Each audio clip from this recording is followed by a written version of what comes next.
Welcome to BRS news. ఆదోనిలో తిక్కస్వామి దర్గా దగ్గర కార్వాన్పేట ఇక్కడ ఈరన్న గారి ఇల్లు ఇది. నిన్న అర్ధరాత్రి దాటిన తర్వాత పొద్దున 3:15 పెద్ద వర్షం ఉరుములు మెరుపులతో రావడం వల్ల ఈ ఉరుముల వల్ల లేదా పిడుగుబడి మీరు చూశారు, ఇది ఈ చెట్టు పెద్ద చెట్టు ఇక్కడ ఉండింది, అది పూర్తిగా విరిగిపోయి ఇంటి మీద పడ్డది.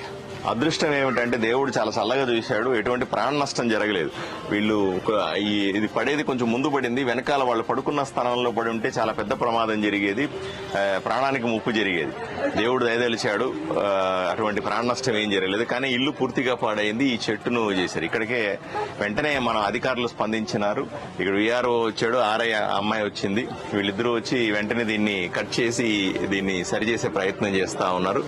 ఈ చెట్టు అంతా కూడా సాయంకాలంకంతా కట్ చేసి తీసేస్తారు. వెంటనే జరిగిన నష్టాన్ని గురించి దీని గురించి నివేదికలు తయారు చేసి ఎంఆర్ఓ ద్వారా కలెక్టర్ ఆఫీస్ పంపిస్తాం. తప్పనిసరిగా జాతీయ విపత్తు సంబంధించినటువంటి డబ్బులైతేనేమి, రాష్ట్ర విపత్తుకు సంబంధించిన ఏదైనా ఫండ్స్ లో నుంచి వీళ్ళకి ఆర్థిక సాయం చేయడానికి వెంటనే పని మొదలుపెట్టి దానికి సంబంధించి నివేదికలు పంపిస్తాం.